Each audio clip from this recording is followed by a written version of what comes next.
আমার পিছু পিছু স্যারও আমার ঘরের দিকে এগিয়ে আসে। আমি ঘরে ঢুকতে যাব এমন সময় স্যার পেছন থেকে ডাক দিতেই আমি দাঁড়িয়ে যাই। জাহাঙ্গীর, তোমার কি বাড়ির কথা মনে পড়েছে? তুমি কি বাড়ি ফিরে যেতে চাও কিছুদিনের জন্য?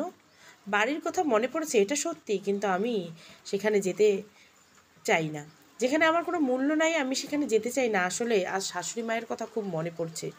ছোটবেলায় মা হারানোর পর আমি তার কাছে মায়ের ভালোবাসা পেয়েছি। শেষ 5টা বছর তার সাথে কাটিয়েছি প্রতিটা ঈদ। তাই ওনার কথা বড্ড বেশি মনে পড়ছিল। স্যার, আমি প্রতিষ্ঠিত হতে চাই, নিজের পায়ে দাঁড়াতে চাই। আমি চাই আমার মেয়েটা সুশিক্ষিত হবে, মানুষের মতো মানুষ হবে। জাহাঙ্গীর, তার জন্য তোমাকে শিক্ষিত হতে হবে। একজন শিক্ষিত মা পারে তার সন্তানকে সুশিক্ষায় শিক্ষিত করতে, মানুষের মতো মানুষ করতে। কখনো ভেঙে পড়ে না বা হতাশ হয় না, কেননা আল্লাহ মানুষকে নানান রকমভাবে পরীক্ষা করে থাকেন। কথাগুলো বলে স্যার আর এক মুহূর্ত দাঁড়ালো না, সোজা চলে গেল। আমি চোখ বুঝে মনে মনে বলতে শুরু করলাম, আমি হতাশ হইনি, কেননা আমি জানি আল্লাহ ধৈর্যশীলদের সাথেই আছেন। আমি কখনো ধৈর্যহারা হই না। আমি জানি একজন মানুষকে নিজের পায়ে দাঁড়াতে হলে অনেক পরিশ্রম করতে হয়। আজ ঈদের দিন ফজরের নামাজের পর থেকে নানান রকমের রান্নার আয়োজন করতে শুরু করছি। আমি আর মা এই বিষয়টা আমার জন্য নতুন না। গ্রামে এমনটা করে থাকতাম, সকাল থেকে রান্নাবান্না শুরু হয়ে যেত। সকলে দল বেঁধে এসে সেমাই পায়েস খেয়ে নামাজে চলে যেত। এসব রান্না শেষ হলে পোলাও, ভাত, গোস্ত রান্না করতাম। নামাজের শেষে সকলে একসাথে বসে সেগুলো খেতে খেতে বাড়িতে জমে যেত খুশ গল্পের আসর। আমি এই 6-7 মাসে তেমন কোনো আত্মীয় স্বজন আসতে দেখিনি এ বাড়িতে। কেন আসে না বা তারা কি দূরে থাকে কি না তাও আমার জানা নেই। আসলে কখনো এভাবে দেখিনি, তাই কখনো প্রশ্ন করা হয়নি। আজকে ঈদের দিন কাছাকাছি থাকা আত্মীয় স্বজনরা চাইলে আসতে পারে। নামাজের আগে সামান্য পায়েস খেয়ে বের হয়ে গেল স্যার। যাবার সময় বলে গেল, নামাজের পর কয়েকজন কলিগ আসবে যারা ঈদে গ্রামের বাড়ি যেতে পারেনি। মা বলে দিল আসবে, তাতে সমস্যা কোথায়? যে কয়েকজন রয়েছে সকলেই যেন চলে আসে। আমি আর মা মিলে সব রান্না শেষ করে নিলাম। মা, এবার তাড়াতাড়ি ফ্রেশ হয়ে রেডি হন, ওরা আবার নামাজের পরে চলে আসবে। আমি রান্নাঘর থেকে বের হয়ে আসলাম। সাবাকে ঘুম থেকে উঠিয়ে গোসল করিয়ে ঈদের জন্য কেনাকাটা একটা ড্রেস পরিয়ে দিলাম। এরপর নিজে ওয়াশরুমে ঢুকলাম। গোসলটা শেষ করে মেরুন রঙের একটা শাড়ি পরে নিলাম, সাথে স্যারের কিনে আনা রেশমি চুড়ি শাড়ির সাথে ম্যাচিং করে একটা মিরর মালার সেট পরলাম। চোখে গাঢ় কাজল নিলাম। অনেকগুলো দিন নিজেকে এভাবে সাজানো হয় না। গ্রামে থাকতে মাঝে মাঝে সব কাজ শেষ হবার পর সাজগোজ করে বসে থাকতাম শাকিলের জন্য। অনেকে বলতো নারীরা রাতে একটু সাজগোজ করে স্বামীকে দেখাতে হয়, যেন স্বামীর দৃষ্টি সবসময় স্ত্রীর উপর থাকে, অন্যদিকে না সরে। আমি তো আপ্রাণ চেষ্টা করছি, মানুষ যা যা বলেছে তার সব কিছুই মেনে চলার চেষ্টা করছি। তারপরেও কেন আমার জীবনটা এমন হলো? শাকিল কেন আমাকে ছেড়ে ওরকম একজন মহিলাকে বিয়ে করলো? এর উত্তর যে আমার জানা নেই। চোখের কোনো পানি জমে গিয়েছে। ড্রেসিং টেবিলের সামনে দাঁড়িয়ে শাড়ির আঁচল দিয়ে সে পানি মুছে নিলাম।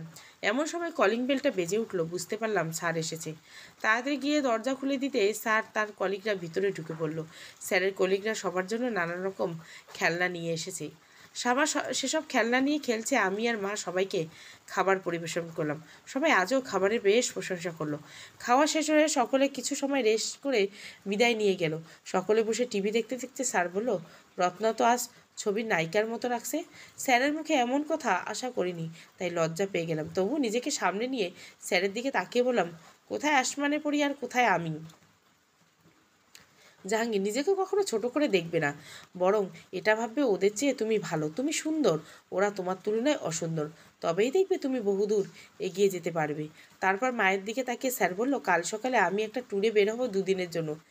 তাই সকলে মিলে আজ বিকেলের সাথে একটু ঘুরে বেড়াবো। তোমরা রেডি হয়ে নিও। মা, কোথায় যাবে ট্যুরে? জাহাঙ্গীর, এক কলিকের গ্রামের বাড়িতে যাব বেড়াতে। মা, তোকে দূরে কোথাও যেতে দিতে ইচ্ছে করে না, বুকের ভিতরটা কেমন কেমন লাগে। জাহাঙ্গীর, মা, এখন আর আমি সেই ছোট্ট নেই, বুঝলে? তোমার ছেলে অনেক বড় হয়েছে, নিজের ভালো মন্দ নিজেই বুঝতে পারে, বুঝলে মা? তবুও তোকে 2 দিন দেখবো না। জাহাঙ্গীর, মাত্র 2 দিনে তো ব্যাপার, দেখতে দেখতে কেটে যাবে। এখন তোমরা থাকো, আমি বাইরে থেকে আসছি। কথাটা বলে উঠে চলে গেল। মানুষটাকে আমার এখন খুব অদ্ভুত মনে হয়, যখন যা বলে তাই করে। কেন এই ঈদের সময় তাকে বাইরে বের হতে হবে? মায়ের সঙ্গে থাকতে তাকে সময় দিবে। ঈদের দিনগুলো আমাদের বেশ ভালোই কাটছিল। শাকিল ঈদের সময় আমাদের রেখে কোথাও যেত না, সারাদিন সময় দিত। আচ্ছা, শাকিল কি এখনও তেমনই আছে? তার দ্বিতীয় স্ত্রীকে আমাকে যেমন করে সময় দিত তেমনি করে সময় দেয়? শাকিল কি একটু আমার সাথে কথা সাবার কথা মনে পড়ে না, নাকি সে সম্পূর্ণভাবে আমাকে ভুলে গিয়েছে? দুপুরের আগে স্যার চলে আসলো, এসে মাকে বলল দুপুরের খাওয়া দাওয়া করে বাইরে বের হয়ে যাবে, ঈদের সময় ঘোরার জায়গাগুলো তো প্রচণ্ড ভিড় হয়। মা বলল ঠিক আছে। খাওয়া দাওয়া করে আমরা বের হয়ে পড়লাম ঘোরার জন্য। মা স্যারের সামনে বসছে, আমি আর সাবা পিছনের ছেড়ে। অল্প সময়ের ভিতরে আমরা আসলাম শিশু পার্কে। স্যার গাড়ি পার্কিং করলো, আমরা সকলে গাড়ি থেকে নেমে পড়লাম। সত্যি অনেক সিরিয়াল ভিতরে ঢোকার জন্য। স্যার টিকিট সংগ্রহ করলো, তারপর গেটে যে দায়িত্বে থাকা লোকটার সাথে কথা বলে আমাদের ডাক দিল। আমরা যেতেই আমাদের আগেই ঢুকতে দিল। বুঝতে পারলাম উনি নিশ্চয় জানিয়েছে পুলিশের লোক, তাই আমাদের আগেই ঢুকতে দিল। ভেতরে ঢোকা সহজ হয়ে গেলেও কোনো রাইডে ওঠা ততটা সহজ হলো না। অনেক কষ্টে 3-4টা রাইডে উঠতে উঠতে সন্ধ্যা হয়ে গেল, তবুও বেশ উপভোগ করলাম। সন্ধ্যা বের হয়ে গেলাম আমরা পার্কের ভিতর থেকে, এরপর বাড়ি ফিরে এলাম। সকলে রাতের খাবার খেয়ে নিলাম একসাথে। স্যার খেতে খেতে মাকে বলল কোনো রকম সমস্যা হলে তাকে ফোন দেওয়ার জন্য। সে টেবিল থেকে উঠে চলে গেল। একটু পর মাও চলে গেল। আমি নিজের রুমে, আমি সব কিছু গুছিয়ে আসলাম আমার রুমে। পরদিন সকালে নাস্তা করে স্যার বের হয়ে গেল তার ট্যুরে। আমি আর মা বাড়িতে রয়ে গেলাম। হঠাৎ করে রাতের খাবার টেবিলে অনুভব করলাম স্যার নামক মানুষটা নেই। আমি মাকে বললাম স্যার খেয়েছে কি না তার জন্য ফোন দিয়ে জানার জন্য। মা: হ্যাঁ ঠিকই, তুই বস, আমি ফোন দিয়ে আসছি। মা চলে গেল স্যারকে ফোন দেওয়ার জন্য। আমি বসে বসে টেবিলে সাবার মুখে খাবার তুলে দিচ্ছি। মা ফোনে কথা বলে ফিরে এসে জানালো যে স্যার খেয়েছে। দুটো দিন কেমন জানি বাড়িটা খালি খালি লাগছিল। অবশেষে স্যার বাড়িতে ফিরে আসলো। বাড়িটা আবার আগের মতো হইচই আর আনন্দে ভরে উঠলো। দেখতে দেখতে ঈদের 5টা দিন কেটে গেল। স্যার ছুটি শেষ হয়ে গেল। স্যার আবার অফিসের কাজে যাওয়া শুরু করলো। এদিকে আমাকেও মা পড়তে বসতে বলল। মা হাসতে হাসতে বলতে লাগলো তাড়াতাড়ি পড়াশোনা শুরু করে দে, আর কিছুদিন পরে কলেজে যেয়ে পরীক্ষা দিতে হবে ফার্স্ট ইয়ারের, আর খারাপ হলে কিন্তু উপরে তুলবে না কলেজ কর্তৃপক্ষ। আমি মাকে বললাম ভয়ের কোনো কারণ নেই, আমি অবশ্যই ভালো করব। বেশ কয়েকটা দিন কেটে গেল। আমি আর মা বিকেলে ঘরে বসে চা খাচ্ছি আর টিভি দেখছি। এমন সময় কলিং বেল বেজে উঠলো। মা আমার দিকে তাকিয়ে বলল, এই অসময়ে কে আসলো? আমি যে দেখি বলে উঠে যে দরজা খুলতেই অপরিচিত একটা মেয়েকে দেখতে পেলাম। কে এই মেয়ে ভাবতে ভাবতেই যে আমাকে ঠেলে ভিতরে প্রবেশ করলো। খালা খালা বলে দৌড়ে যেয়ে মাকে জড়িয়ে ধরলো। মা: আরে ঝর্ণা, তুই হঠাৎ করে কোনো রকম খবর না দিয়ে? ঝর্ণা: খবর দিলে কি আর সারপ্রাইজ থাকতো?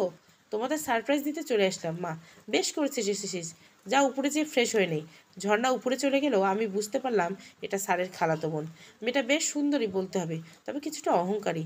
এটা তার ঘরে ঢোকার সময় আমাকে ধাক্কা দেওয়াতে অনুমান করা যায়। এসব যখন ভাবছি ঠিক তখনই মা ডাক দিল। আমি মায়ের কাছে গিয়ে দাঁড়ালাম। আমি কিছু জিজ্ঞাসা করার আগে মা আমাকে বলতে শুরু করলো। মা: ওর নাম ঝর্ণা, আমার একমাত্র ছোট বোনের একমাত্র মেয়ে। ওর একটা বড় ভাই আছে, আর ও ছোট, খুবই জিদ্দি মেয়ে। ছোটবেলা থেকে প্রচণ্ড রকমের জিদ্দিও। ওর পুরো নাম পরিবার কুমিল্লায় থাকে, হুটহাট করে বেড়াতে চলে আসে। কখনো ঝর্ণা তো কখনো জাহিদ। বছরে 2 বছরে ওর বাবা মা আসে। তাছাড়া আমরাও মাঝে মাঝে কুমিল্লা বেড়াতে যাই। ধরতে গেলেও ঝর্ণা আমাদের 2 বোনের এক মেয়ে। কথা বলতে বলতে ঝর্ণার উপর থেকে বলে উঠলো, খালামণি খালামণি চা খাবো, চা কোথায়? আমি মায়ের দিকে তাকিয়ে বললাম আমি করে দিচ্ছি বলেই সোফা থেকে সাবাকে কোলে তুলে নিয়ে রান্নাঘরের ভিতরে ঢুকে পড়লাম। চায়ের পানি গরম ছিল, তাই বানাতে বেশি সময় লাগেনি। অল্প সময়ের ভিতর চা বানিয়ে ডাইনিংয়ে নিয়ে দেই। ঝর্ণা চায়ে চুমুক দিতে দিতে বলে, একে খালামণি, আগে তো কখনো দেখিনি, নতুন বুয়া রেখেছো নাকি? মা: আরে না না, বুয়া না, আসলে ও সমস্যায় পড়ে আমাদের এখানে আসে। ঝর্ণা বেশ কয়েকবার আমার দিকে তাকিয়ে, ঘরে যৌবন ছেলে তোমার, এত অল্প বয়সী মেয়ে বাসাতে বেশি দিন থাকতে দেওয়া কিন্তু ঠিক না, বুঝলে? ঝর্ণার করা ইশারা আমি ঠিকই বুঝতে পেরেছি, তাই সেখানে আর দাঁড়িয়ে থাকতে ইচ্ছে করলো না। আমার ধারণা ঠিকই, ও শুধু অহংকারী না, ওর মনটাও কুৎসিত। মানুষ এত ছোট মনের হতে পারে আমার জানা ছিল না। মা: কী সব উল্টোপাল্টা কথাবার্তা বলিস তুই? রত্না খুবই ভালো একটা মেয়ে, নামাজি, নম্র, ভদ্র। এখনকার যুগে এত ভালো মেয়ে চোখে দেখা যায় না, বুঝলি? ঝর্ণা: ভালোই হলেই ভালো। আমি সাবাকে নিয়ে সেখান থেকে চলে আসলাম। এই মেয়ের কথা শুনতে আমার বিন্দু পরিমাণ ইচ্ছে করছে না। নিজের রুমে এসে সাবাকে কোলে নিয়ে পড়তে বসলাম। ইদানিং সাবাও খুব জ্বালাচ্ছে। পড়াতে বসলে বই নিয়ে হাত থেকে নিয়ে টানাটানি করছে। যতই বড় হচ্ছে ততই জ্বালাতন করেই চলছে। আর কিছুদিন পর ও 3 বছর পূর্ণ হবে, দেখতে দেখতে মেয়েটা বড় হয়ে যাবে। সন্ধ্যার পর কলিং বেল বেজে উঠলো। আমি ভালো করে বুঝতে পারলাম স্যার এসেছে। যেহেতু ঝর্ণা আর মা সেখানে আছে, তাই আর উঠতে ইচ্ছে করলো না। কিন্তু পরপর আরও 2বার যখন কলিং বেল বেজে উঠলো তখন বুঝতে পারলাম রুমে হয়তো কেউ নেই, তাই দ্রুত সাবাকে কোলে নিয়ে রুম থেকে বের হয়ে দরজা খুলে দিলাম। আশেপাশে তাকিয়ে দেখলাম মা আর ঝর্ণা নেই। তাহলে কোথায় গেল দুজন? জাহাঙ্গীর, কী ব্যাপার, দরজা খুলতে এত দেরি হলো যে? স্যার, পড়তে বসেছিলাম আর মা আর আপনার খালাতো বোন ঝর্ণা ডাইনিংয়ে বসেছিল, ভাবলাম ওনারা হয়তো আছে তাই আসেনি। জাহাঙ্গীর, কি ঝর্ণা এসেছে? এই মেয়ে পাগল করে ছাড়বে, আমি আবার অফিসে চলে যাই পারলে। কেন কোনো স্যার, কি সমস্যা? ঝর্ণা, তুমি বুঝবে না, এই মেয়ে শুধু সমস্যা না, মহা সমস্যা। স্যারের মুখে এমন কথা শুনে আমার প্রচণ্ড হাসি পেল, নিজেকে সামলে নিলাম। জাহাঙ্গীর, এই মেয়ে আস্ত একটা পাগলি। বলতে বলতে স্যারের উপরে উঠতে শুরু করলো। স্যার উঠে যাবার পর আমি সাবাকে নিয়ে আরেকবার রান্নাঘরে চলে গেলাম। স্যারের জন্য চা বানিয়ে নিয়ে আসার জন্য চা রেডি করে নাস্তা সহ ডাইনিংয়ে রেখে সোজা নিজের রুমে চলে আসলাম। বিছানার উপরে খেলনা দিয়ে সাবাকে বসিয়ে দিয়ে নিজে আবারও বই নিয়ে পড়তে বসলাম। বেশ ভালোই দিনকাল কাটছে শাকিলের। নতুন বউয়ের সাথে গতবারও দিন শ্বশুর বাড়িতে, আর কিছুদিন সময় আগে বাড়ি ফিরছে। এদিকে শাকিলের মা পাশের বাড়িতে যে বসে গল্প করছে। গত 5টা বছর রত্না কখনো শাশুড়িকে একা রেখে কোথাও যায়নি। যেখানে গিয়েছে সেখানেই নিয়ে গিয়েছে, তাই কখনো একা একা লাগেনি। কিন্তু এবার যখন শাকিল ওর বউকে সঙ্গে নিয়ে শ্বশুরবাড়ির পথে রওনা হলো, একটা বারের জন্য জানতে চাইল না, মা তুমি কি যাবে? তখনই তার হৃদয়ের ভিতরটা ক্ষতবিক্ষত হয়ে যায়। শাকিল তার বউ বের হয়ে যাবার পর রত্না রত্না বলেই কেঁদে বালিশ ভিজিয়ে ফেলে। জানে রত্না আর ফিরবে না, তার নাতনিকে আর দেখা হবে না, তবুও একলা ঘরে বসে তাদের জন্য অপেক্ষা করে। আর কিছুক্ষণ পরপর আনমনে বলতে থাকে, তুই তোর পাপের শাস্তি পাবি শাকিল।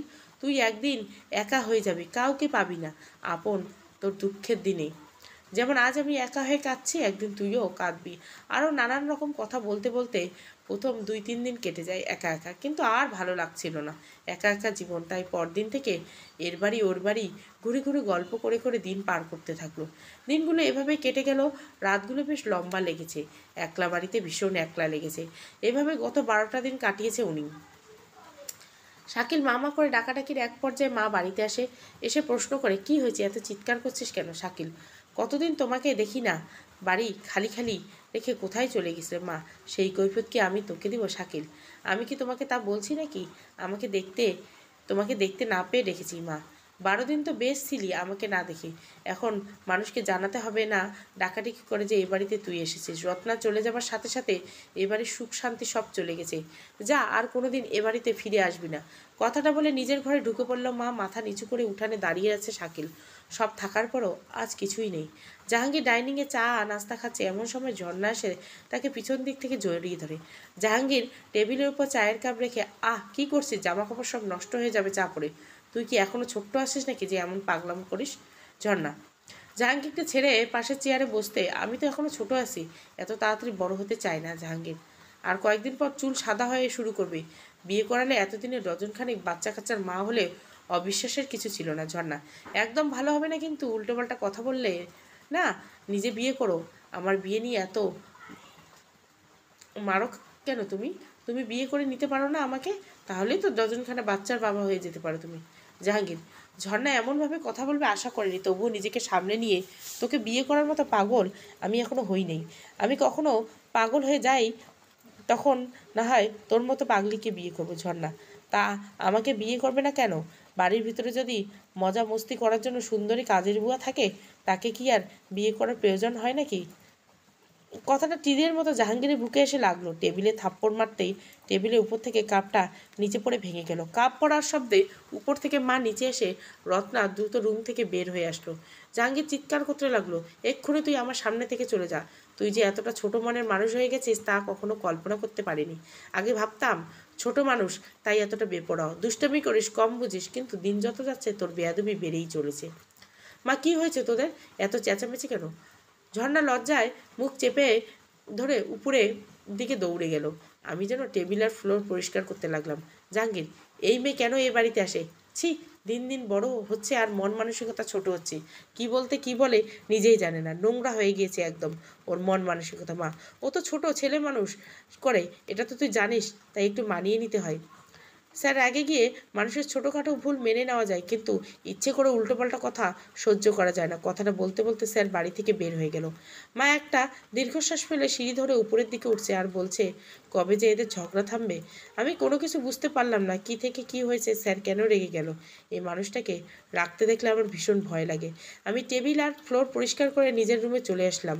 রাতে খাবার টেবিলে ঝর্ণা আসলো না। মা কয়েকবার ডাক দিল, তবুও আসলো না। স্যার খাওয়া শেষ করে চলে গেল। মা খেতে খেতে আমাকে বলল, আমি আর ঝর্ণার মা চেয়েছিল ঝর্ণা আর জাহাঙ্গীরের বিয়ে দিতে, কিন্তু ওদের তো কখনোই ঝগড়া থামে না। কী যে করি কিছুই ভালো লাগছে না। আমার মনে হয় বিয়ে দিলে দিলে ঠিক হয়ে যাবে দুজনের সম্পর্ক।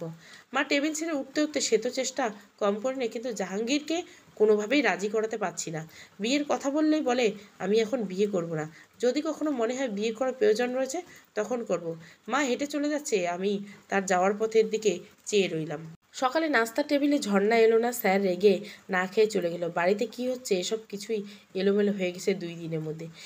এই বাড়িতে বউ হয়ে আসলে সত্যি অশান্তির শেষ রবে না স্যারের জীবনে। কথাগুলো মনে মনে ভাবছিলাম, এমন সময় ঝর্ণা নিচের ব্যাগ গুজিয়ে নিচে নামতে শুরু করলো। মা খাবার টেবিল থেকে দাঁড়িয়ে গেল। ঝর্ণা নিচে নামতে মা তার দিকে এগিয়ে গিয়ে বলতে শুরু করলো, মা কিরে, তুই কি পাগল হয়ে গেছিস? কাল রাত থেকে না খেয়ে আছিস আর এই সকাল সকাল ব্যাগ গুছিয়ে কোথায় রওনা হলি? ঝর্ণা, আমার খিদে নেই খালামণি, আমি চলে যাচ্ছি। ভেবেছিলাম কয়েকটা দিন এখানে থাকবো, কিন্তু তা আর হলো না। মেয়েটা সারা রাত কেঁদেছে, ওর চোখ দুটো দেখেই বোঝা যাচ্ছে সত্যি কি ঝর্ণা স্যারকে অনেক ভালোবাসে। কিন্তু স্যার তো ওকে ভালোবাসে না। এত সুন্দর একটা মেয়েকে স্যার কেন ভালোবাসে না? কিন্তু কেন? এই মেয়েকে যে কেউ ভালোবাসতে চাইবে, যদিও একটু অহংকারী, কিন্তু চেহারা সত্যি মায়াবী। মা দেখ না, জাহাঙ্গীরের তো এমনই, তুই তো জানিস, তারপরেও কেন রাগ করিস? আয় খালামণি, তোকে খাইয়ে দিই। ঝর্ণা, তোমার ছেলে যদি জিদ্দি হয় তবে আমিও কম জেদি না। তোমার ছেলেকে বলে দিও একদিন সে আমারই হবে। কথাগুলো বলে ঝর্ণা হেঁটে চলে যায় বাড়ির বাইরে। মা পেছন থেকে বহুবার ডাকার পর আর থামলো না। মা একা একে বলতে শুরু করলো যে আজকালকার ছেলেমেয়ে সব সমান, কেউ কাউকে এতটুকু ছাড় দিতে চায় না। উফ, আমি যে কি করি! বলতে বলতে মাথায় হাত দিয়ে ডাইনিংয়ের চেয়ার টেনে বসলো। মা মন খারাপ করবেন না, সব ঠিক হয়ে যাবে একদিন, দেখবেন। স্যার একটু রাগী, আমরা সকলেই জানি। আসলে দুজন রাগীর সমস্যা এই এক জায়গায়, একজন রাগ করলে আরেকজনকে একে নরম হতে হয়, তাহলে সব কিছু ঠিকঠাক থাকে। কিন্তু এদের দুজনের মাথা গরম। সময় হোক, দেখবেন সব ঠিকঠাক হয়ে যাবে। আর তাছাড়া ঝর্ণা পড়ালেখা এখনও শেষ হয়নি, পড়ালেখা শেষ হোক, তাহলে দুই পরিবার বসে কথা বলে বিয়ে দিয়ে দিবেন দুজনকে। মা চেয়ার থেকে উঠে দাঁড়াতে দাঁড়াতে, আমার কোনো কিছুই ভালো লাগছে না, আমি একটু বিশ্রাম করব, বলতে বলতে সিঁড়ি ধরে উপরে উঠতে শুরু করলো। আমারও মাথাটা কেমন ঘুরছে। এমন বদমেজাজি মানুষ এরা দুজন, যে এদের সাথে কেউ থাকলে সত্যি সত্যি মাথা নষ্ট হয়ে যাবে। সত্যি সত্যি এদের দুজনের বিয়ে হয়, তাহলে এই ডাইনিংয়ে একটা কাঁচ প্লেট গ্লাস থাকবে না। কথাগুলো ভাবতে ভাবতে ঠোঁটের কোণে হাসি ফুটলো। সাবাকে চেয়ারে বসিয়ে দিয়ে আমি টেবিলে থাকা খাবারগুলো ঢেকে সাবাকে নিয়ে নিজের রুমে চলে আসলাম। আজ খুব করে শাকিলের কথা মনে পড়ছে। আমাদের 5 বছরের সংসার, কোনো দিন ঝগড়া লাগেনি। বিয়ের কিছুদিন পর আমার জন্য লুকিয়ে লুকিয়ে শাড়ি, চুড়ি, সাজুগুজু করার নানা রকম জিনিস কিনে এনে দিত। আমি আবার তা আম্মাকে দেখাতাম। আম্মা দেখে শাড়ির আঁচলে মুখ ঢেকে বলতো, পাগল ছেলে আমার, একটা বউ পাগলা। আচ্ছা, শাকিল কি এখনও বউয়ের জন্য পাগল? কথাগুলো ভাবতে ভাবতে দুফোঁটা চোখের পানি টপ টপ করে বইয়ের পাতার উপর পড়লো। দ্রুত চোখের পানি মুছে নিয়ে একা একে বলতে থাকলাম, আমি তার কেউ না, আমি তার কেউ না, তার জীবনে নতুন কেউ এসেছে, সেই সব। সন্ধ্যার পর স্যার এসে যখন জানতে পারলো ঝর্ণা চলে গেছে, তখন হাসতে হাসতে বললো, ভালোই হয়ে গেছে, পাগলটা চলে গেছে, তা না হলে আমার মাথাটা পুরোপুরি নষ্ট করে দিবে। চায়ের মগে চুমুক দিতে দিতে কথাগুলো বলছে স্যার। পাশের গেলে গাল ফুলে বসে আছে মা। চায়ের মগে চা ঠান্ডা হয়ে গেছে, সেদিকে কোনো খেয়াল নেই মার। ঝর্ণার জন্য মায়ের খুব মন খারাপ, এটা দেখেই বোঝা যাচ্ছে। তার উপর স্যারের কথা শুনে আরও রেগে যাচ্ছেন মা। তাই আমি বাধ্য হয়ে স্যারের দিকে তাকিয়ে বললাম, মেয়েটা খুব ভারী মিষ্টি, আপনাকে অযথায় ঝর্ণাকে উল্টোপাল্টা কথা বলে মেয়েটার মন খারাপ করে দেন। চলে গেল, তার জন্য পুরো দোষটাই আপনার। আমার সাথে মাও সুর মিলিয়ে স্যারকে অনেকগুলো কথা বললে স্যার শুধু হেঁচেই চলেছে, কোনো কথা বা প্রতিবাদ করছে না। আমি ভাবছি মানুষটা এমন কেন? মুহূর্তের আগের অগ্নিমূর্তে আবার মুহূর্তে মানুষটাকে অপরিচিত মনে হয়, ঠিক শিশু বাচ্চার মতো। যেমন এই মুহূর্তে সাবাকে কোলে নিয়ে বসে আছে, চা খাচ্ছে। মা আর আমার কথাগুলো শুনে হেসেই চলেছে। মানুষটাকে বুঝতে পারা সত্যি খুব কষ্টকর, খুবই ভয়ঙ্কর একজন মানুষ। আমার প্রচণ্ড রাগ উঠে গেল। নিজেকে অনেক চেষ্টা করে কন্ট্রোল করতে পারলাম না, না পেরে বলেই ফেললাম, আপনার কি কোনো প্রেমিকা রয়েছে, নাকি আগে ছিল, যাকে কথা দিয়েছিলেন জীবনে তাকে ছাড়া অন্য কোনো মেয়েকে বিয়ে করবেন না? আমার কথা শুনে মনে হয় স্যার আরও বেশি আনন্দ পেল, হাসির শব্দ আরও বাড়িয়ে দিল। মা কানে হাত দিয়ে বলে উঠল, এই ছেলে পাগল হয়ে গেছে, এখানে আর থাকা যাবে না। স্যারের কোলে বসে আছে, সাবা হাসছে। আমার খুব অসহ্য লাগছে। আমি স্যারের কাছ থেকে সাবাকে চেয়ে নিয়ে নিজের রুমে চলে গেলাম। অদ্ভুত একজন মানুষ, একে বোঝার সাধ্য আমার নেই। হাসি, আনন্দ আর পুরনো স্মৃতির কষ্ট সব মিলিয়ে আরও অনেকগুলো দিন কেটে গেল। কলেজের পরীক্ষা শুরু হয়ে গেছে। মা খুব কড়া করে বলে দিল, পরীক্ষা খারাপ হলে আমার আর এ বাড়িতে থাকা হবে না। যেদিন যেদিন পরীক্ষা থেকে মা আমাকে সাথে করে নিয়ে যায়। সাবাকে নিয়ে পুরো কলেজ সময় মা কলেজে বসে থাকে। পরীক্ষা দিতে আসার সময় আমার সমস্ত শরীর বোরকা হিজাবে আবৃত থাকে, শুধু চোখ দুটোই দেখা যায়। এই বুদ্ধি মা দিয়েছেন, যেন কেউ বুঝতে না পারে আমার বয়স কত। সবাই যেন তাদের সমবয়সী মনে করে আমাকে। সহজেই যেন পরীক্ষার হলে সকলের সাথে মিলে যেতে পারি, সেজন্য মা এই বুদ্ধি করছে। আমারও এই বুদ্ধিটা ভীষণ পছন্দ হয়েছে। আজ আমার শেষ পরীক্ষা, এদিকে মায়ের শরীরটা ভালো না, তাই মা স্যারকে বলে দিল আমাকে কলেজে নিয়ে যাওয়ার জন্য আর পরীক্ষা শেষে দিয়ে যাওয়ার জন্য। মা সাবাকে নিয়ে বাড়িতেই থাকবে। স্যার বলল তার পুলিশের চাকরি, কখন কোথায় যেতে হবে ঠিক নেই। আমি একাই যেতে পারবো, কোনো সমস্যা নেই, রিক্সা নিলেই যেতে পারবো, আপনাকে কোনো চিন্তা করতে হবে না। মা মা তুই বললে হলো নাকি? চিন্তা করতে হবে না? কি চিনিস আর কি জানিস এই শহর সম্পর্কে? এখানে প্রতি পদে পদে বিপদ, তাই সাথে একজন মানুষ থাকা ভালো। আমি চাইলে তো তোকে এতদিন একাই পাঠাতে পারতাম, কই আমি তো পাঠাইনি। মা স্যার ব্যস্ত মানুষ, কাজের মানুষ, সত্যি কখন কোথায় থাকে ঠিক নেই, আমি সামাল নিতে পারবো। জাহাঙ্গীর, হয়েছে হয়েছে, আপনাদেরও আর অভিনয় আর ঝগড়া মান অভিমান দেখাতে হবে না। ঠিকমতো নাস্তা করে নেন, আমি নিয়ে যাব। মা খুশি হয়ে নিয়ে যাবি, তা এত অভিনয়ের কী আছে? এতদিন আমি নিয়ে গিয়েছি, আর অসুস্থ বলে না তোকে নিয়ে যেতে বলছি। নয়তো তোকে কি এতবার বলতাম জাহাঙ্গীর?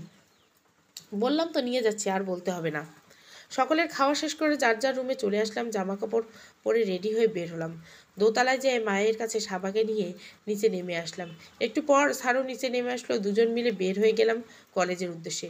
রাস্তা বেশ কয়েকবার স্যার ফোন আসলো আমাকে কলেজে নামিয়ে দিয়ে। স্যার বলল পরীক্ষা শেষে এখানে দাঁড়িয়ে থাকতে, একটা ইমার্জেন্সি কেস এসেছে, আমি দেখব, তোমাকে নিয়ে বাড়িতে পৌঁছে দিয়ে আসবো। আচ্ছা ঠিক আছে বলে কলেজের ভিতরে ঢুকে চলে আসলাম। পরীক্ষা শেষে বাইরে এসে দাঁড়িয়ে আছি। স্যারের কোনো খবর নাই, কি করব বুঝতে পারছি না। এদিকে থানায় প্রচণ্ড ঝামেলা সৃষ্টি হয়েছে এক আসামি নিয়ে। অবশেষে সকল ঝামেলা শেষ করে থানা থেকে বের হয়ে দ্রুত গাড়ি নিয়ে কলেজের পথে ছুটল জাহাঙ্গীর। প্রায় 1 ঘন্টা সেখানে দাঁড়িয়ে থাকার পর স্যারের গাড়ির দেখা পেল রত্না। গরমে আরও রাগে ঘেমে একাকার হয়ে গিয়েছে রত্না। জাহাঙ্গীর গাড়ি থেকে নেমে, সরি সরি, তোমাকে অনেকটা সময় দাঁড় করিয়ে রেখেছি, খুব ঝামেলা হয়েছিল থানায়, তাই আসতে দেরি হয়ে গেল। ঠিক আছে, কোনো সমস্যা নেই বলে গাড়িতে উঠে মুখ থেকে হিজাবটা খুলে নিল। পুরো মুখ গরমে ঘেমে একাকার। স্যার গাড়ির এসি ছেড়ে দিয়ে টিস্যু এগিয়ে দিল। জাহাঙ্গীর, ঠান্ডা কোথাও যে বসলেই পারতে, এই গরমের ভিতর এখানে বলছি সেখানেই দাঁড়িয়ে থাকতে হবে, এমন কোনো কি কোথাও লেখা রয়েছে? না, যদি এসে খুঁজে না পেতেন, তাই সেখানেই দাঁড়িয়েছিলাম। স্যার একটা দোকানের সামনে গাড়ি দাঁড় করিয়ে আমাকে বসতে বলে নিজে নেমে গেল। তারপর দুটো আইসক্রিম নিয়ে স্যার ফিরে এসে একটা আইসক্রিম আমার দিকে এগিয়ে দিল। আমি তা হাতে নিয়ে স্যার বলল, এটা খেয়ে নাও, ভালো লাগবে। দুজনে আইসক্রিম খেতে খেতে গাড়ির বাসায় চলে আসলো। স্যার গেটের বাইরে আমাকে নামিয়ে দিয়ে আবার থানার পথে রওনা হয়ে গেল। আমি আস্তে আস্তে বাড়ির ভিতরে ঢুকে পড়লাম। বাড়িতে ঢুকতে সোফার উপর মা সাবাকে দেখতে পেলাম। মা, কিরে এত দেরি হলো কেন? আর বলবেন না মা, আপনার ছেলে থানায় গিয়েছিল, সেখান থেকে আসতে দেরি করেছে, আর আমি দাঁড়িয়েছিলাম, সেই দেরি হয়ে গিয়েছে। সাবা কি জ্বালিয়েছে খুব? মা, আরে না, সাবা জ্বালায়নি, আর আমার ছেলেটাও হয়েছে, ওর কোনো দায়িত্ব বলতে কিছু নেই দেখছি, আসুক আজ বাসায়। না মা, স্যারকে কিছু বলবেন না, থানায় খুব জরুরি দরকার ছিল, তাই সেখানে আটকে গেছিল। মা, তাই বলে একটা মেয়েকে দাঁড় করিয়ে রাখবে? ইচ্ছে করে তো রাখেনি, কাজ ছিল, তাই একটু দেরি হয়েছে।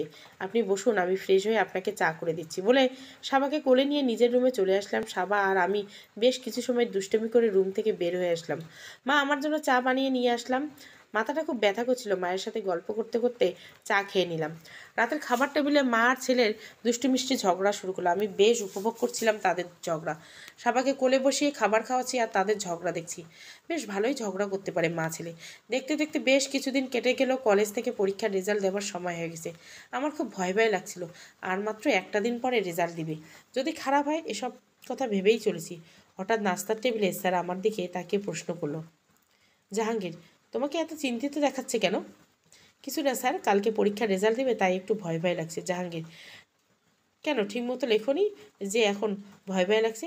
জি লিখেছি, তারপরে ভয় ভয় লাগছে। জাহাঙ্গীর, ভয়ের কোনো কারণ নেই, তুমি যে টিচারের কাছে পড়ালেখা করেছো তার ছাত্রছাত্রীরা কখনো ফেল করে না। মাই খাবি কিন্তু বেশি কথা বলে। জাহাঙ্গীর সত্যি কথাই বললাম বলে নাস্তা শেষ করে টেবিল থেকে উঠে পড়লো। মা, কাল তুই ছুটি নে অফিস থেকে, রত্নাকে নিয়ে কলেজে যাবি ওর সাথে, রেজাল্ট দেওয়ার পর নিয়ে আসবি সাথে করে। জাহাঙ্গীর, এর জন্য ছুটি নিতে হবে কেন? আমি যাবার পথে নামাই দিয়ে যাব, পরে নিয়ে আসবো। তা হবে না, কারণ কালকে বেশি সময় লাগবে না। আর গতবার কি করেছিলি তার মনে নেই? ম্যাম, স্যারের ছুটি নিতে হবে না, আমি একাই যেতে পারবো, সমস্যা নেই। অযথা প্রয়োজন ছাড়া ছুটি নিয়ে কি করবে স্যার? জাহাঙ্গীর, আচ্ছা ঠিক আছে, আমি দেখি ছুটি নিতে পারি কি না। বলেই স্যার বাড়ি থেকে বের হয়ে গেল। আমি আর মা বসে গল্প করছি আর নাস্তা খাচ্ছি। মা মন খারাপ করে বলতে শুরু করলো, মা জানিস রত্না, ছেলেটা কেমন জানি হয়ে গেছে। ছোটবেলায় বেশ চঞ্চল ছিল, দৌড়াদৌড়ি হাসি আনন্দে একাই পুরো বাড়ি মাতিয়ে রাখতো। স্কুল লাইফে কলেজ লাইফে শুধু বন্ধু বান্ধবীদের নিয়ে মেতে থাকতো। ভার্সিটিতে যাবার পরে বেশ কিছুদিন ভালোই যাচ্ছিল, হাসি খুশি আনন্দ ওর দিনগুলো। তারপর দেখতে পেলাম পাই আমার প্রাণ চঞ্চল ছেলেটা আগের মতো নেই, কেমন জানি চুপচাপ হয়ে যাচ্ছে দিন দিন। আমার খুব খারাপ লাগতো ওর জন্য। পরে আস্তে আস্তে অনেকটা স্বাভাবিক হয়ে আসে, তবে তার মাঝে অনেকটা সময় কেটে গেছে। এখন ও কতটা চঞ্চল, এর থেকে বেশি চঞ্চল ছিল ছোট ছেলেটা।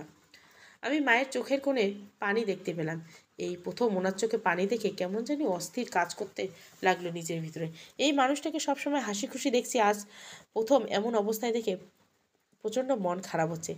নিজেকে যতটুকু সম্ভব সামলে নিয়ে বললাম, মা মন খারাপ করবেন না, স্যার তো এখন বেশ ভালো আছে, আপনি মন খারাপ করলে কি করে চলবে? মা মুখে হাসি ফুটিয়ে সাবাকে আমার কাছ থেকে নিয়ে হাঁটা শুরু করলো। আমি টেবিল পরিষ্কার করে নিজের রুমে চলে আসলাম। রাতে স্যার বাসায় এসে জানালো যে সে ছুটি নিয়ে এসেছে। মা বেশ খুশি হলো, বলল ঠিক আছে, কাল সকালে সাথে করে নিয়ে যাবি, আবার সাথে করে নিয়ে আসবি। জাহাঙ্গীর, জি প্রফেসর ম্যাডাম, যা আদেশ। মা, মার খাবি কিন্তু বেশি কথা বললে। এরপর তিনজনে একসাথে হেসে উঠলাম। রাতের খাবার শেষ করে যে যার মতো রুমে চলে আসলাম। অতিরিক্ত চিন্তায় দু চোখের পাতা এক হচ্ছিল না, গভীর রাতে ঘুমিয়ে পড়লাম। সকালে নাস্তা করে স্যারের সাথে বের হলাম। অনেক বেশি টেনশন হচ্ছিল, কি হবে যদি রেজাল্ট খারাপ হয়? তবে আমার সব স্বপ্ন নিমেষে ধুলোয় মিশে যাবে। স্যার হয়তো আমার মনের অবস্থা বুঝতে পারলো, তাই বলল, জাহাঙ্গীর এত চিন্তা করার কিছু নেই, সব ঠিক হয়ে যাবে। আমি মনে মনে বললাম থাকলাম, তাই যেন হয়। এতদিনে একটা লম্বা গ্যাপের পর পড়ালেখা একটু কঠিনই মনে হয়। স্যারকে কলেজের সামনে আমাকে নামিয়ে দিল। আমাকে বলল এখানেই থাকবে, রেজাল্ট দেওয়ার সাথে সাথে যেন আমি বের হয়ে আসি। আমি মাথা নেড়ে জানালাম ঠিক আছে। কলেজের ভিতরে ঢোকার পর রেজাল্ট দেওয়া শুরু হলো। এক সময় রেজাল্ট হাতে আসলো, যতটা খারাপ ভেবেছিলাম ততটা খারাপ হয়নি। আমার রেজাল্ট খুবই ভালো হয়েছে, আমি পাশ করেছি। কী যে আনন্দ! কলেজে অন্য মেয়েদের মতো বয়স হলেও ওদের মতোই আমি আনন্দ উল্লাসে মেতে উঠলাম। কিন্তু ওদের আর আমার বয়সে বেশি তফাৎ, তাই নীরবে কলেজ থেকে বের হয়ে আসলাম। স্যার গাড়ি নিয়ে সত্যি সত্যি সেখানে দাঁড়িয়েছিল যেখানে দাঁড়িয়েছিল। আমি কাছে যেতে স্যার প্রশ্ন করলো, কী রেজাল্ট হয়েছে? মুখে হাসি ফুটিয়ে বললাম, খুব ভালো হয়েছে, আমি পাশ করেছি। জাহাঙ্গীর, ওয়াও, অভিনন্দন। এবার তো তাহলে তোমাকে পার্টি দিতে হবে। কিসের পার্টি স্যার? জাহাঙ্গীর, এই যে তুমি পাশ করেছো, তোমাকে তো কিছু খাওয়াতে হবে। না না স্যার, কিছু লাগবে না, তাড়াতাড়ি বাড়ি চলুন, নয়তো মা চিন্তা করবে। জাহাঙ্গীর, আরে কিচ্ছু হবে না, মা কোনো চিন্তা করবে, মা জানে আমি যেহেতু আছি, চিন্তার কোনো কারণে। তবুও স্যার বাড়ি চলুন, সাবা যত বড় হচ্ছে ততই জ্বালাতন করছে, না জানি মাকে কতটা জ্বালাচ্ছে। জাহাঙ্গীর, চুপ চুপ করে গাড়িতে বসো। আমি আর কোনো কথা না বাড়িয়ে গাড়িতে গিয়ে বসলাম। জাহাঙ্গীর, আমরা হালকা নাস্তা করতে পারি তাই না? জি পারি। স্যার গাড়ি নিয়ে একটা কফি শপের সামনে দাঁড় করালো, তারপর বলতে শুরু করলো, জাহাঙ্গীর, এখানে কফি আর ফুচকার খুব মজার, আমি মাঝে মাঝে এখানে খেতে আসি। আমাকে নিয়ে স্যার ভেতরে ঢুকলো, 2 প্লেট ফুচকা অর্ডার করলো। আমার গ্রামের কথা, ছোটোবেলার কথা বেশ মনে পড়তে শুরু করলো। ছোটোবেলায় বেড়াতে বেড়াতে যেতে আমি আর রুমন তখন ঘোরাঘুরি শেষে বাড়ি ফেরার আগে ফুচকা খেতাম 2 ভাই বোন মিলে। জানি না রুমন কেমন আছে, কোথায় আছে, ভাবতে ভাবতে টেবিলে ফুচকা চলে আসলো। দুজন ফুচকা আর কফি খেয়ে সেখান থেকে সোজা বাড়িতে চলে আসলাম। বাড়িতে ঢুকতে মা প্রশ্ন করলো, রেজাল্টের কী খবর? মাকে জানালাম খুবই ভালো হয়েছে। মা খুশি হয়ে বললেন, দেখতে হবে না স্টুডেন্ট কার? জাহাঙ্গীর, দেখছি তো কার স্টুডেন্ট। এবার তোমার স্টুডেন্টকে বলো চা বানিয়ে দিতে, আমার মাথাটা ব্যথা করছে। মা, কিরে হঠাৎ করে কি হলো? জাহাঙ্গীর, তেমন কিছু হয়নি, শুধু মাথাটা ব্যথা করছে। আপনি ফ্রেশ হয়ে নিন স্যার, আমি চা বানিয়ে দিচ্ছি। কথাটা বলে রান্নাঘরে দিকে রওনা হলাম। চা রেডি হতে হতে স্যার ফ্রেশ হয়ে আসলো। আমি চা বানিয়ে নিয়ে স্যারকে দিয়ে দোতলায় মায়ের ঘরে যেয়ে সাবাকে নিয়ে নিচে নেমে আসলাম। স্যারকে বললাম, চা খেয়ে যে নিজের রুমে রেস্ট নিন, সব ঠিক হয়ে যাবে বলে আমি নিজের রুমে চলে আসলাম। দেখতে দেখতে খুব দ্রুত দিনগুলো কেটে যেতে থাকলো। একদিকে পড়ার খুব চাপ, আরেকদিকে সাবার জ্বালাতন মেয়েটাকে এখন প্রচুর জ্বালায়। কখনো কোনো স্যার আর মা সাবাকে তাদের কাছে রাখে, তখন কিছুটা শান্তিতে কাজ বা লেখাপড়া করতে পারি, অথবা সাবা ঘুমালে গভীর রাত পর্যন্ত লেখাপড়া করতে হয়। তবুও আল্লাহর রহমতে সব কিছু ভালোভাবেই হচ্ছিল। এটা ভেবে শান্তি লাগছিল, নিজে কিছুটা শিক্ষিত হতে পারছিলাম, এটাই সবচেয়ে বড় কথা। প্রায় আরও 1 বছর এ বাড়িতে কেটে গেল। সাবা এখন অনেকটা বড় হয়ে গিয়েছে, 4 বছর বয়স হয়ে গেছে ওর। আর এদিকে আবারও আমার এক্সাম চলে এসেছে। গত বছরের মতো এবছরও মা আমাকে সাথে নিয়ে পরীক্ষার হলে আসে। এবছর আমার প্রস্তুতি আল্লাহর রহমতে খুবই ভালো, এবং আমি বিশ্বাস করি আল্লাহর সহায় হলে আমার রেজাল্টও ভালো আসবে। মা আমার প্রস্তুতি দেখে খুব খুশি হয়েছে। দেখতে দেখতে পরীক্ষা শেষ হয়ে গেল, আর এ বাড়িতে আমার 2 বছরের বেশি সময় পার হয়ে গেল। রাতে খাবার টেবিলে বসে মা আমার দিকে তাকিয়ে বলল, রত্না, যদি পরীক্ষার ভুল করে খারাপ হয় তাহলে কোথাও থেকে একটা পাত্র খুঁজে নিয়ে এসে বিয়ে দিয়ে দিব। আমি হাসতে হাসতে বলেই দিলাম, আমাকে বিয়ে দিয়ে তাড়াতে পারবেন না আপনারা, কারণ আমি জানি আমার পরীক্ষা ভালো হয়েছে আর রেজাল্টও খুব ভালো হবে। জাহাঙ্গীর, হলেই ভালো, না হলে আম্মুর সাথে আমিও একমত, তোমার বিয়ে দিয়ে দিব। দুজনের কথা শুনে মনটা খারাপ হয়ে গেল। সাবা আমার জামা টান দিয়ে বলল, আম্মু পানি খাবো। আমি সাবাকে পানি ঢেলে দিলাম গ্লাসে, আর মনে মনে বলছি, সত্যি যদি পরীক্ষা খারাপ হয়। অনেকটা ভয় নিয়ে রাতে ঘুমাতে আসলাম, সেই সাথে মনটাও খারাপ জানি হয়ে গেল। এই 2 বছরে কখনো আমার এতটা খারাপ লাগার অনুভূতি হয়নি। আজ মা আর স্যারের বিয়ের কথা বলাতে এমনটা হয়েছে যে আমি খুবই ভালো করে বুঝতে পারছি। হয়তো মানুষগুলোকে অনেক বেশি আপন করেই বলে এতটা খারাপ লাগছে। সাবা ঘুমিয়ে পড়েছে, আমি ওর মাথায় হাত বুলিয়ে দিচ্ছি। মেয়েটা সেই ছোট্ট ছিল যখন এই বাড়িতে নিয়ে এসেছিলাম, আর এখন পুরো বাড়ি সব দৌড়ে বেড়ায়, সারাদিন মা করে ডাকতে থাকে। স্যারকে ভাঙা ভাঙা শব্দে আঙ্কেল আঙ্কেল বলে ডাকে, আর মাকে নানু নানু বলে ডেকে বেড়ায়। 2 বছরের বেশি সময় শাকিল, মা, রুমন, চাচা চাচি কারোর সাথে কোনো যোগাযোগ নেই। মানুষগুলো মাঝে মাঝেই মনে পড়ে, জানি না এই মানুষগুলোকে আমাকে মনে করে কিনা। একটা সময় ঘুমিয়ে পড়লাম। পরদিন সকালে নাস্তার টেবিলে স্যার বলল, জাহাঙ্গীর, রত্না আমি সাথে করে নিয়ে যাচ্ছি, আজ অফিস থেকে ছুটি নিয়েছে। মা, আমি আর সাবাও যাবো তাহলে সাথে? জাহাঙ্গীর, বেশ তো, যাবে, ভালোই হলো, অনেকদিন সকলে একসাথে বের হয় না। মা, নাস্তা শেষ করে আমি রেডি হয়ে আসছি, আমার জন্য অপেক্ষা কর। স্যার বসেন, আমি সাবাকে রেডি করে নিয়ে আসছি বলে ডাইনিং থেকে চলে আসলাম নিজের রুমের দিকে। ড্রয়ার খুলে সাবার সামনে নতুন জামা কাপড় বের করে পরাচ্ছি, এমন সময় দরজার সামনে এসে স্যার দাঁড়িয়ে। জাহাঙ্গীর, রত্না একটু বাইরে আসবা? জি স্যার, আসছি। সাবাকে খাটের উপর রেখে দ্রুত দরজার সামনে এসে দাঁড়ালাম। স্যার বলেন। জাহাঙ্গীর, কিছু না। তাহলে ডাক দিলেন কেন, কিছু লাগবে? না না, তেমন কিছু না, এমনিতে ডাক দিয়েছি। কথাটা বলে একটা শপিং ব্যাগ আমার দিকে এগিয়ে দিল। এটা কি স্যার? জাহাঙ্গীর, এটা তোমার জন্য উপহার, জানি পরীক্ষায় পাশ করবে তাই অগ্রিম দিয়ে রাখলাম, এটাই পরে আজ বের হবে। বলে হাঁটা শুরু করলো। খুব বলতে ইচ্ছে করলো, যদি সত্যি সত্যি পরীক্ষা খারাপ হয় তখন কি সত্যি সত্যি বিয়ে দিয়ে দিবেন? তার আগে মানুষটা চলে গেল। আমি আবার রুমের ভিতর ঢুকে শপিং ব্যাগটা খুলে আকাশি আর সাদা রঙের একটা সুতির শাড়ি বের হয়ে আসলো। খুবই সুন্দর দেখতে শাড়িটা। সাবাকে রেডি করে দিয়ে বললাম, বাইরে আজ আঙ্কেল বসে আছে, তুমি তার কাছে যাও, মা রেডি হয়ে আসছে। সাবা দৌড়ে বের হয়ে গেল রুমের ভেতর থেকে। আমি স্যারের দেওয়া শাড়িটা পরতে শুরু করলাম। শাড়ির সাথে ম্যাচিং করে কাচের চুড়িও পরে নিলাম। এরপর রুম থেকে বের হয়ে আসলাম।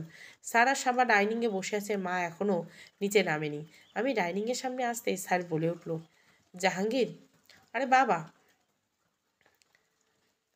তোমাকে আজ বেশ সুন্দর লাগছে। কপালে কালির ফোঁটা দেওয়ার কি দরকার ছিল, যাতে কারোর নজর না লেগে যায়? স্যারের মুখে এমন কথা শুনে প্রচণ্ড লজ্জা পেয়ে গেলাম। আমি স্যারকে বললাম, ধন্যবাদ, আপনি পছন্দ করে কিনে দিয়েছেন, তা সুন্দর হবে না? তা কী করে হতে পারে? কথাটা বলতে বলতে মা চলে আসলো। আমাকে দেখে মাও বলতে শুরু করলো, রত্না, তোকে আজ খুব সুন্দর লাগছে। আমি মাকে যে কি যে বলেন, আমি সেই আগের রত্নাই আছি, থাকবো চিরকাল। 4জন বের হয়ে গেলাম কলেজের উদ্দেশ্যে। আজ স্যার সাবাকে গাড়ির সামনের সিটে বেল পরিয়ে বসেছে, আমি আর মা পেছনে বসে গল্প করছি। গাড়ি এগিয়ে চলছে কলেজের দিকে। মা চলছে রেজাল্ট ভালো হলে আমাকে ভালো প্রাইভেট ভার্সিটিতে ভর্তি করে দিবে, তাহলে কোনো ঝামেলা ছাড়াই পড়ালেখা এগিয়ে চালাবো। কথা বলতে বলতে গাড়ি চলে আসলো কলেজের সামনে। মা আর আমি পেছন থেকে নেমে দাঁড়ালাম। স্যার বের হয়ে পাশে এসে সাবাকে বের করে দিল, আমাদের সাথে দাঁড়ালো। মা, চলো সবাই প্রিন্সিপালের রুমে যেয়ে বসি, এখনও বেশ কিছুটা সময় বাকি আছে রেজাল্ট হতে। সকলে মিলে অফিসের রুমে বসলাম। মা আর প্রিন্সিপাল স্যার গল্প জুড়ে দিল। আমি আর স্যার খুব মনোযোগ দিয়ে তাদের গল্প শুনছি। বেশ কিছু সময় পর পিয়ন এসে স্যারকে ডাক দিল। স্যার অফিস রুম থেকে বের হয়ে গেল। পুরো কলেজের স্টুডেন্টদের দিয়ে পরিপূর্ণ হয়ে গেল। কিছু পরেই হই হুল্লোড় শুরু হলো। মা বলল, আস্তে আস্তে বেরোয়, কিছুটা ভিড় কমুক, এত ভিড়ের মধ্যে যেতে পারবো না। প্রায় 10 মিনিট পর সকলে রুমের ভিতর থেকে বেরোলাম। কিছুটা ভিড় কমার পর আমার বুকের ভিতর দুরু দুরু শব্দ হচ্ছে, তা আমি বেশ বুঝতে পারছি। আমি শুধু শুধু আল্লাহ আল্লাহ করছি কী যে হবে এটা ভেবে। না, বিয়ে নিয়ে কোনো চিন্তা নেই, কারণ আমি বিয়ে করতে চাই না। একবার তো জীবনে বিয়ে করেছি, কিন্তু আমাকে প্রতিষ্ঠিত হওয়ার জন্য পড়ালেখাটা চালিয়ে নিতে হবে, আর তার জন্য আমাকে পাশ করতে হবে, নয়তো এতটা পরিশ্রম এত কষ্ট সব বৃথা যাবে। ভাবতে ভাবতে এসে দাঁড়ালাম বোর্ডের সামনে, যেখানে রেজাল্ট টাঙানো হয়েছে। ভয়ে ভয়ে আমি চোখ খুলতে পারছিলাম না। অনেক কষ্ট করে যখন চোখ মেলে তাকালাম, তখন আমার চোখের কোণে পানি জমে আসলো। আমি রোল নাম্বার মিলাতে শুরু করলাম। স্যার পেছনে দাঁড়িয়ে বলল, ভয় পেও না, সব ভালো হবে। একসময় রোল নাম্বার খুঁজে পেলাম। আমি পাশ করছি, খুব ভালো করেই পাশ করছি। আমিও আরও কয়েকবার ভালো করে মিলিয়ে নিয়ে মাকে জড়িয়ে ধরে কান্না করে দিলাম। বললাম, আমি পাশ করেছি। মা আর স্যার দুজনে বেশ খুশি হলো। মা, কান্না করছিস কেন? আজকে তো তোর আনন্দের দিন, আজ তো খুশি হবার দিন, তোর পরিশ্রম সার্থক হয়েছে। আমি মাকে আরও শক্ত করে জড়িয়ে ধরে বললাম, সব আপনার জন্য হয়েছে। আপনাদের ঋণ আমি এই জীবনে শোধ করতে পারবো না। জাহাঙ্গীর, আজ খুব আনন্দের দিন, ঘুরে বেড়াবে সারাদিন, চলো সকলে চলো। স্যারের কথা মতো আমরা কলেজ থেকে বের হয়ে সারাদিন ঘোরাঘুরি, বাইরে খাবার, রাতে বাসায় ফিরে আসলাম। রুমে যাবার আগে মা বলল, এবার ভালো একটা ভার্সিটিতে ভর্তি করিয়ে দিতে পারলে আমার দায়িত্ব শেষ। মা, আপনি কি বলেন এসব? ভার্সিটিতে ভর্তি হতে তো অনেক টাকা পয়সা লাগবে। দরকার নেই আমার ভালো ভার্সিটিতে ভর্তি হওয়ার, তার চেয়ে সরকারি ভার্সিটিতে ভর্তি হওয়া যাবে। আমি জানি আমি চেষ্টা করলে কোথাও না কোথাও চান্স পেয়ে যাব। মা, ওইসব নিয়ে তোকে ভাবতে হবে না। সরকারি ভার্সিটিতে ভর্তি হতে কোথাও না কোথাও চান্স মিলবে, তখন কোথায় থাকবি, কোথায় খাবি? আমি আশেপাশে ভালো একটা ভার্সিটি থেকে ভর্তি করিয়ে দিব। এখন তো সাবা বড় হচ্ছে, তুই ভার্সিটিতে রেগুলার চাইলে ক্লাস করতে পারবি। বলতে বলতে উপরে উঠে গেল। আমি সাবাকে নিয়ে নিজের রুমে চলে আসলাম। ফ্রেশ হয়ে সাবাকে নিয়ে বিছানায় শুয়ে চিন্তা করলাম, মা যা বলেছেন ঠিকই বলেছেন। কেননা আমারও আর কোনো আশ্রয় নেই এখন, বা আমার লেখাপড়ার দায়িত্ব নেবার মতোও কেউ নেই। তাই আমাকে প্রাইভেট ভার্সিটিতে পড়া ছাড়া আর কোনো উপায় নেই। কিন্তু অনেকগুলো টাকার ব্যাপার। ভাবতে ভাবতে একসময় সাবাকে নিয়ে ঘুমিয়ে পড়লাম। বেশ কিছুদিন কেটে গেল এভাবে। অবশেষে মা আমাকে একটা প্রাইভেট ভার্সিটিতে ভর্তি করে দিল। বাড়িতে খুব কাছে, হেঁটে যেতে 10 মিনিটের মতো লাগে। আমার জন্য বেশ ভালোই হলো। মা কথা বলে রেখেছিল আমি সপ্তাহে 3 দিন ক্লাস করব। স্যারও বাড়ির কাছে হওয়াতে বেশ খুশি হয়েছেন। আমি ভার্সিটি ক্লাস করতে শুরু করলাম। যে কয়দিন ক্লাস করি সে কয়দিন সাবাকে মা দেখে রাখেন। মাঝে মাঝে স্যার আমাকে ভার্সিটিতে নামিয়ে যান। সেদিন আমার সকালে ক্লাস থেকে মানুষটার প্রতি আমার বিশেষ ধরনের একটা মায়া জন্মে গিয়েছে। এ মায়ার নাম কি আমি জানি না, তবে মানুষটার জন্য সত্যি মায়া জন্মে গিয়েছে। এ মায়ের নাম ভালোবাসা কি না আমি জানি না। যদি ভালোবাসা হয় তবে সে ভালো মায়া, যে ভালোবাসাকে আমার গলা টিপে হত্যা করতে হবে, কারণ আমি যে তার যোগ্য না। দুজনের মাঝে আসমান জমিন ফারাক। আমি বিবাহিত, এক সন্তানের জননী, তার অবিবাহিত, দেখতে সুদর্শন। তার চেয়ে বড় কথা, আমি এবারের একজন আশ্রিতা। আসমান আর জমিন কখনো এক হতে পারে না, যেমন আমি আর স্যার। তাই প্রতিনিয়ত নিজের মনকে বুঝিয়ে রাখি। ইদানিং স্যারের আশেপাশে যেতে ভীষণ লজ্জা লাগে। মানুষের চাহনিতে এক প্রকার ভালোবাসা আমি দেখতে পাই, তাই প্রচণ্ড ভয় লাগে আমার। মা মাঝে মাঝে এই বলে, ঝর্ণার পড়ালেখা আর কিছুদিনের ভিতর শেষ হয়ে যাবে, কিন্তু ছেলেটাকে কোনোভাবে রাজি করাতে পারছি না বিয়ের জন্য। এদিকে আমারও বয়স হচ্ছে, আমার কিছু একটা হয়ে গেলে ছেলেটা যে একেবারে একলা হয়ে যাবে, ছেলেটা কোনোভাবেই যেন বোঝাতে চায় না। মায়ের কথা শুনলে হৃদয়টা ফেটে যায়। নিজেকে সান্ত্বনা দিয়ে বলি, এই বাস্তবতা আজ হোক কাল হোক ঝর্ণা আর স্যারের বিয়ে হবে। দেখতে দেখতে এভাবে আবারও 2 বছর কেটে যায়। মা ইদানিং আমারও বিয়ে দিতে চায়। আমি মাকে অনেকবার বলেছি আমি বিয়ে করতে চাই না, আল্লাহ আমাকে যেভাবে রেখেছেন ভালো রেখেছেন। মা আমার সেসব কথা শুনতে চান না। মা বলেন, মেয়ে মানুষ আর কত একলা থাকবি, যদি কখনো এখান থেকে তোকে চলে যেতে হয় তখন একলা মানুষ তুই পুরো পৃথিবীর সাথে লড়াই করে টিকে থাকতে পারবি না। পৃথিবী অনেক কঠিন। দেখতে দেখতে জানুয়ারি মাস চলে গেল। স্যার আর মা মিলে সাবাকে স্কুলে ভর্তি করে দিল। সাবা এখন অনেক কিছু বুঝে, আমি অনেক বুঝিয়ে রাখার চেষ্টা করি। তবুও মেয়ে সারাদিন নানু নানু করে বাড়ি মাতিয়ে রাখে। মাঝে মাঝে এ নিয়ে মা বলেন, আমার ছেলেটার সময় মতো বিয়ে হলে সাবার বয়সী নাতি নাতনি থাকলো আমারও। মা, আপনার অনেকদিন কুমিল্লায় যান না, আপনার বোনের বাড়িতে যে ঘুরে আসুন। ঝর্ণারও লেখাপড়া শেষের দিকে। ঝর্ণা রাগ করে এ বাড়িতে আসে না। যাওয়ার পর স্যার মন পরিবর্তন হতে পারে। মা, এটা তুই ভালো বলেছিস। দেখি জাহাঙ্গীর কি বলে। কথাটা যতটা সহজে বলেছি ঠিক ততটা সহজে হৃদয়টাকে মানাতে পারছি না। প্রচণ্ড খারাপ লাগলো। আল্লাহর নিকট প্রতিটা মোনাজাতের প্রার্থনায় বলি, নিষিদ্ধ জিনিসের প্রতি আমার মায়া বাড়িয়ে দিও না, যা আমার নয় তার প্রতি আমাকে আকৃষ্ট করো না। 3-4টা কেটে গেল। হঠাৎ মা এসে বলল, স্যার রাজি হয়েছে কুমিল্লা যাবার জন্য। মাকে খুশি দেখে আমারও ভীষণ ভালো লাগলো। আমি বললাম, এবার কিছু একটা হবে। মা খুশি মনে বলল, আমিও চাই কিছু একটা হোক। চলবে হারানোর সুখ, 3য় পর্ব। ভালো লাগলে অবশ্যই লাইক, শেয়ার এবং সাবস্ক্রাইব করবেন। Thank you for watching.